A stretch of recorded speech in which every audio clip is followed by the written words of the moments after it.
Cervantes no solamente es importante para las letras españolas, sino al venir yo de Iberoamérica, porque soy ecuatoriana, también recordar la importancia que tiene para toda Iberoamérica, para toda la lengua española.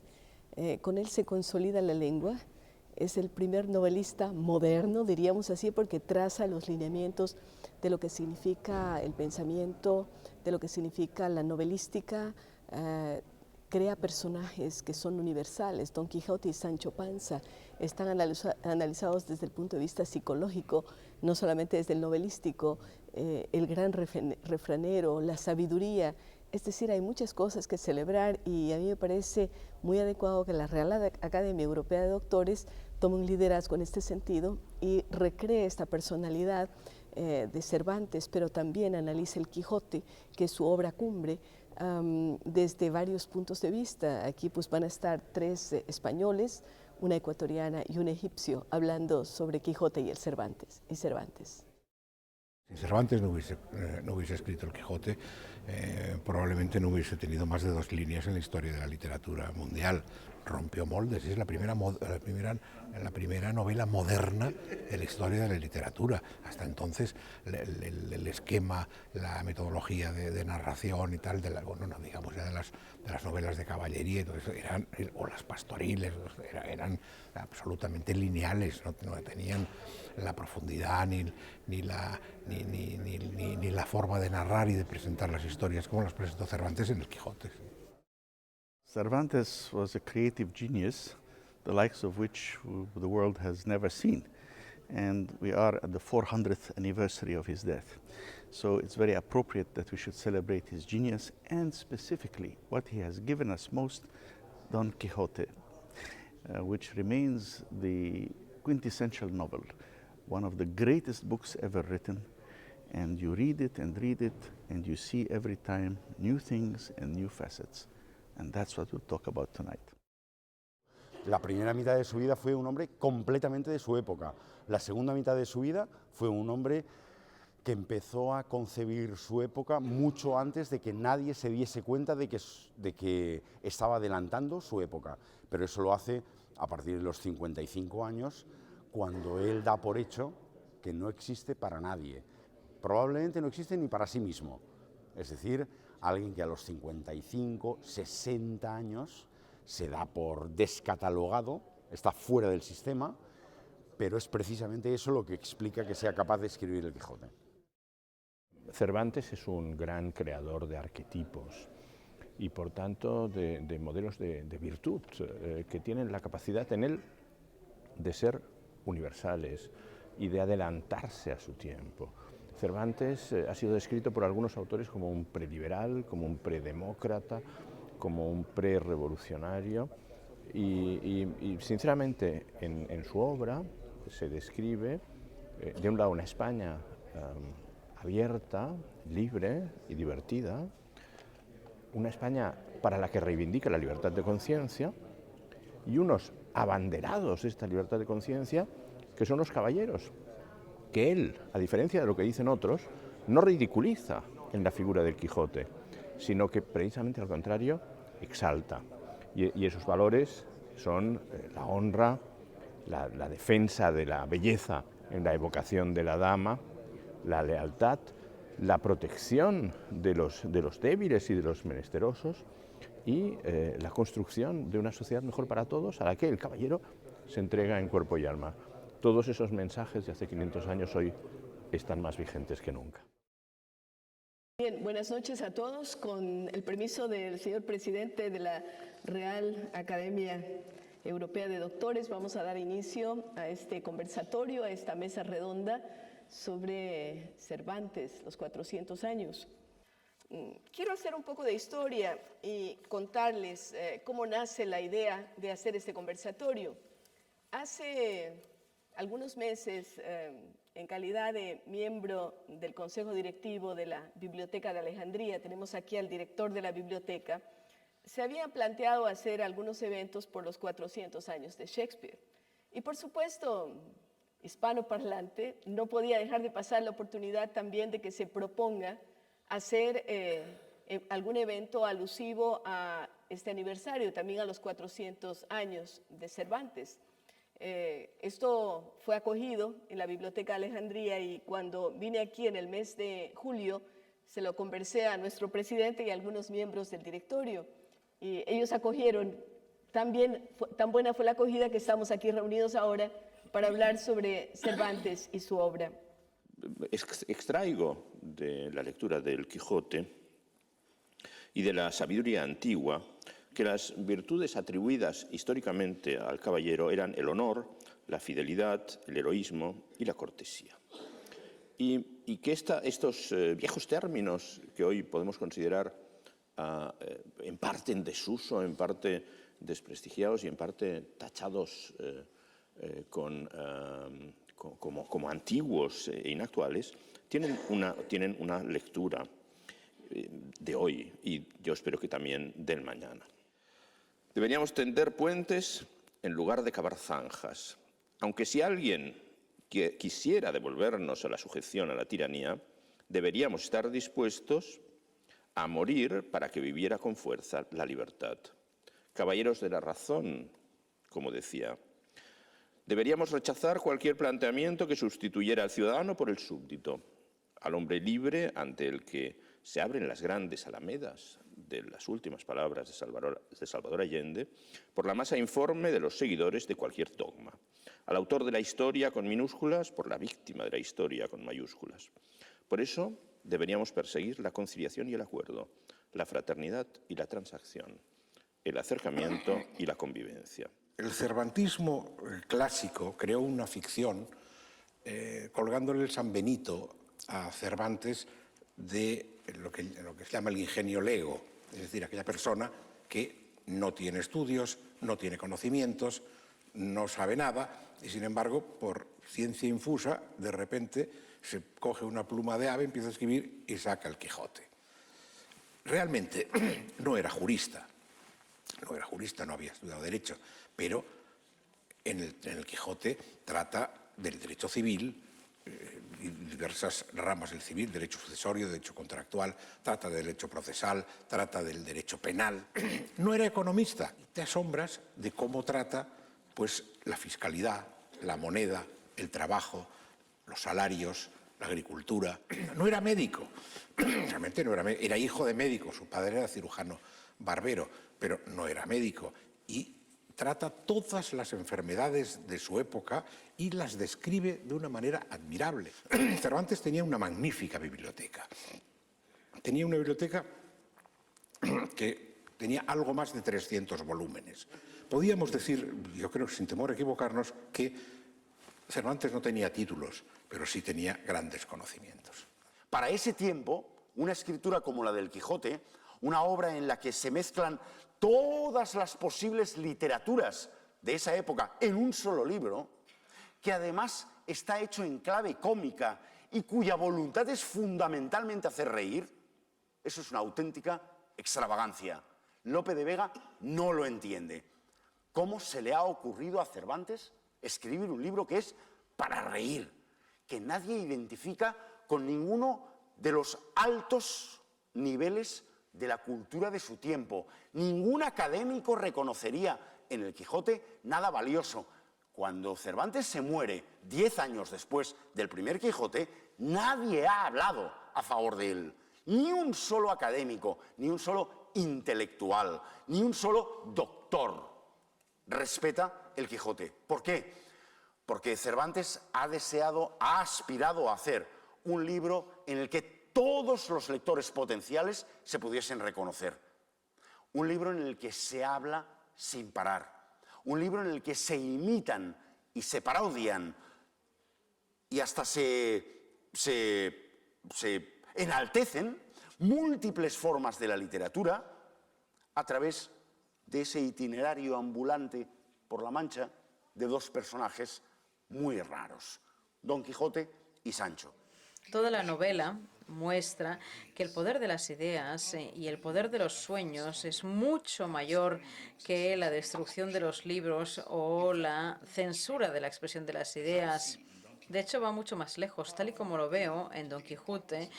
El peán poderoso de la importancia de los sueños y el idealismo en nuestra vida, el soñar lo que nunca ha existido, nos permite progresar.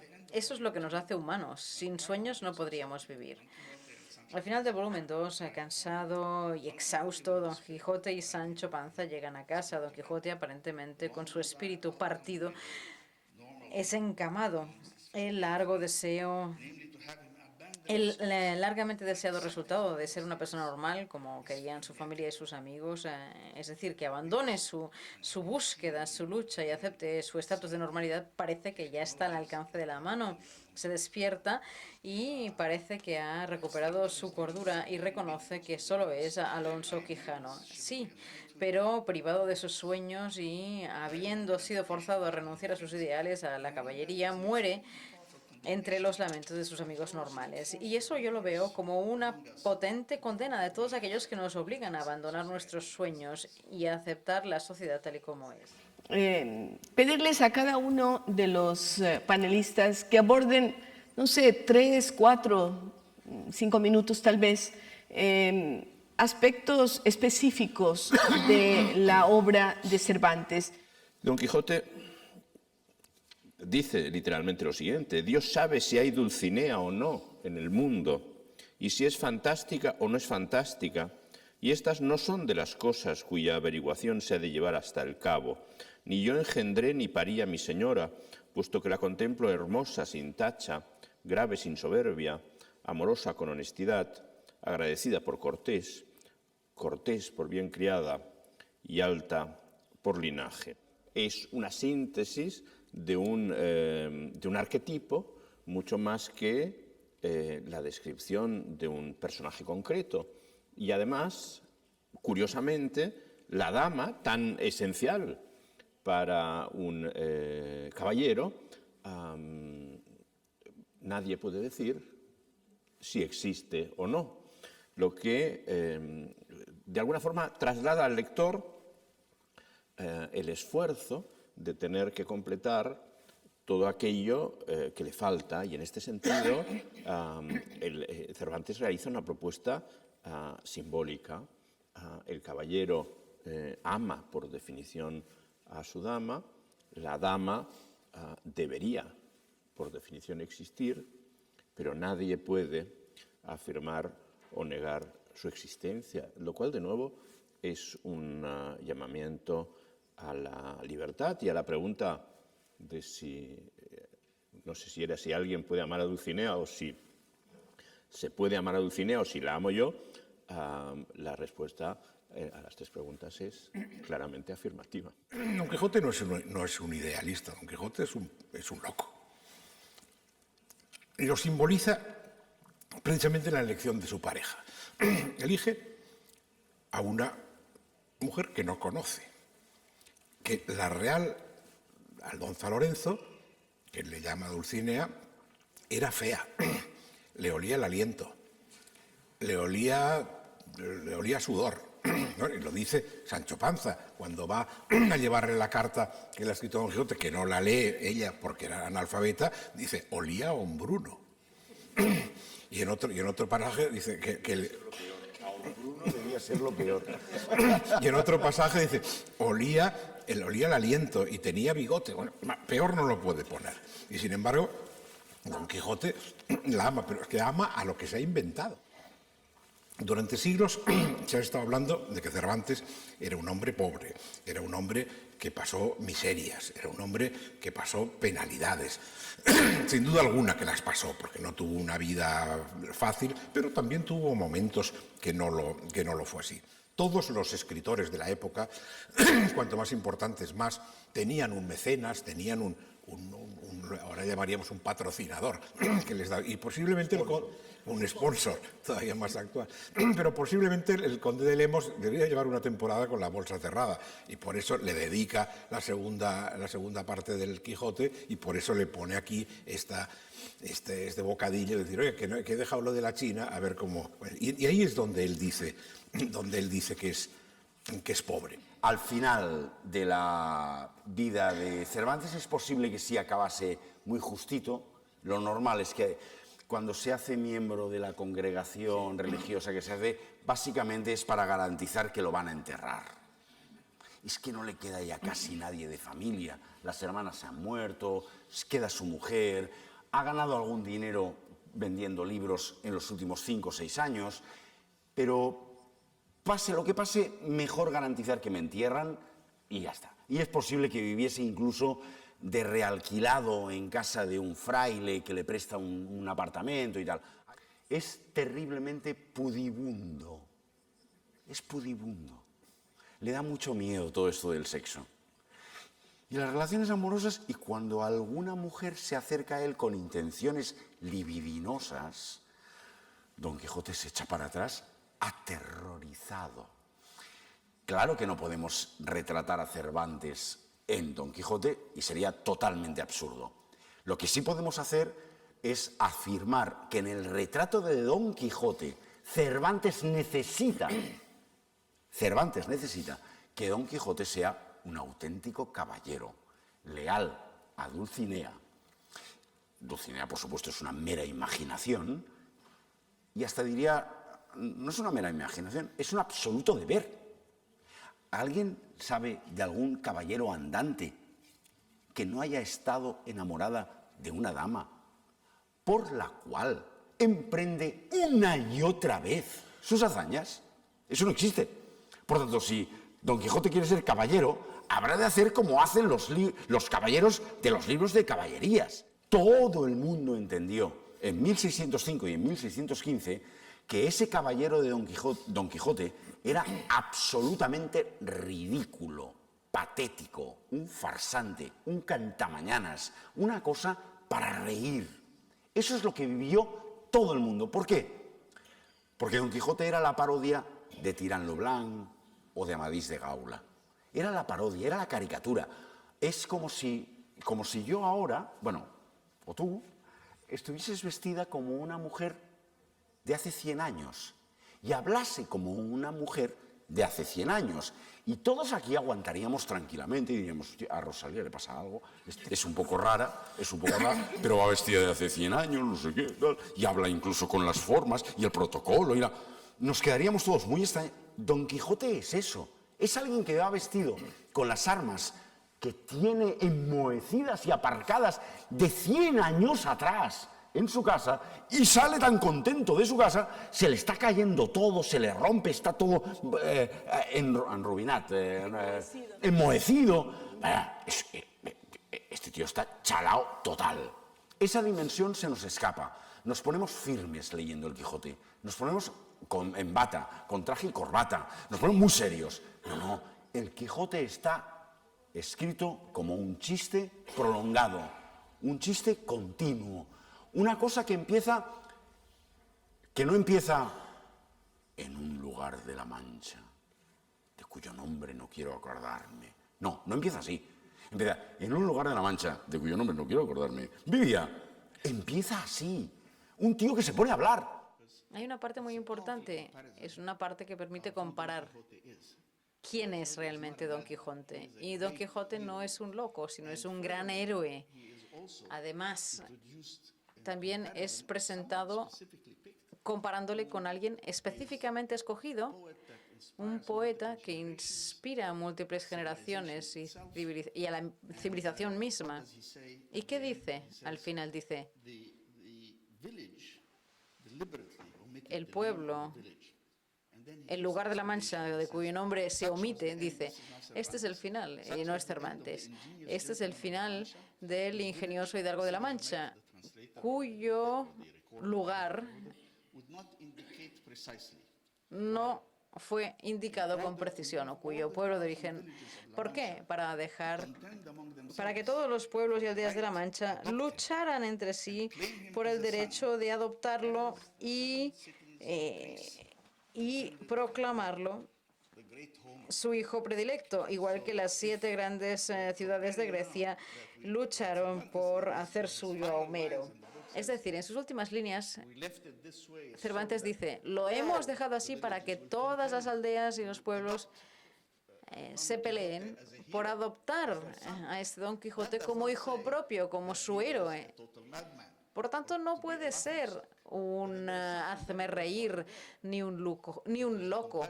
Ahí tiene que haber algo muy importante. ¿Por qué? Porque la comparación era con Homero, no con un cualquiera. El Quijote, a nuestra generación, a mi generación y a nosotros, el error grave fue que nos lo hicieron leer en el colegio a los 15 años. Sí, señor. No es un libro para leer a los 15 años. Sí, yo leí el Quijote a los 15 años y pensé, menudo rollo. Y la siguiente vez que lo leí tenía 28. Y luego lo he leído 40 veces. Pero la juventud, claro, evidentemente, a los 15 años no es joven, es menos que adolescente. Aunque hoy en día ya a los 15 años ya saben latín. Hacen de todo, ¿eh? De todos. Naciones Unidas dice que la adolescencia es hasta los 29. Hasta los 29 Bueno, adolescentes. pues yo creo que el Quijote no se debe hacer leer en los colegios, sino que hay que... Pero claro, lo que pasa es que a uno de 28 años, ¿cómo lo coges para que lea el Quijote? En el colegio le obligas, pero no sé, esto ya, los que estáis en la docencia actualmente tienes que decirle. Pienso que no es un libro para la juventud, muy juventud, es un libro para tener ya una madurez, para comprender todo la inmensa... la novela coral que es el Quijote. Hemos tenido largas discusiones con Javier sobre cómo acercar el Quijote a juventud y desde luego yo creo que es por la vía de que algún día descubran la seducción que produce y no por la vía de la imposición. Y ya está. No. Seducción. Yo para mí transmitirlo como un libro fundamentalmente divertido, pero el humor de un señor de 65 años no habla a un chaval de 15, sin ninguna experiencia vital, sin ninguna forma de entrar en el modo en el que ironiza Cervantes. Puede reírse con la chocarrería, con la vulgaridad, con si Don Quijote se cae de la mula, con si los molinos lo tiran, con esa superficial tal, puede reírse. A lo mejor también puede reírse leyéndolo atentamente, que no tengo ninguna duda de que puede. En todo caso, seguramente la razón, o algunas de las razones para que no estemos ayudando demasiado a quienes no han leído nunca el Quijote a acercarse a él, es la solemnidad, el embaramiento, el academicismo, la rigidez, la sensación de estar entrando en un templo vivo de la cultura española. Estoy completamente de acuerdo con Jordi, del todo. Un experimento que hice yo con Shakespeare que querría contaros. Shakespeare es la pesadilla de todos los estudiantes porque se les obliga a estudiar Shakespeare.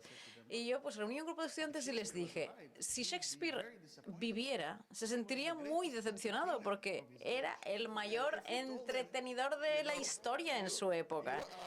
Y si les dijéramos, es que aquí todo el mundo se está aburriendo como una ostra leyéndole, pues él se sentiría muy decepcionado.